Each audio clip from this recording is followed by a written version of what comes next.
Hello, in today's short video I'm just going to give some tips on how we can work with negative thoughts or intrusive thoughts. So a negative thought is any thought that we have that we get a bit fixated on, that creates lots of big intense emotions within us. So the one thing that we can start doing is noticing the thought or the thoughts we are having. The more awareness we have around the different thoughts we have, the more control we have over them. So the second tip would be to start challenging the thought.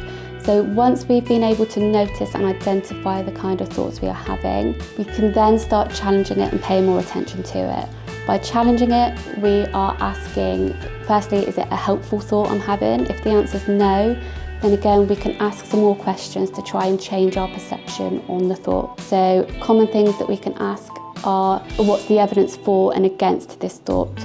We're more likely to have evidence to prove the thought wrong than we are to prove it right. Secondly, we can ask whether, or what we would ask of friends if they came to us with this thought.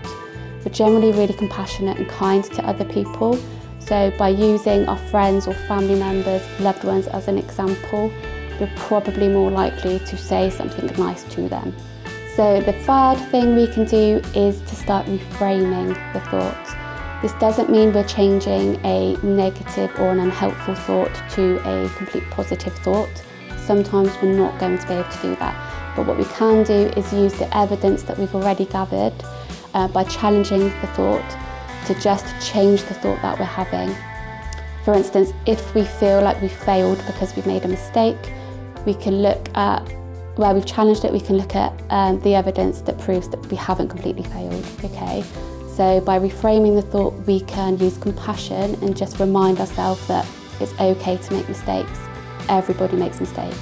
So we've not changed it to a positive, we're just changing some of the wording and rephrasing it slightly. So a really helpful way to remember these steps is we want to catch it, so we want to catch the thoughts, we want to check it, so again we're challenging the thought and then we're going to change it, so we're reframing the thought. I hope you found some of this information helpful today. Thank you.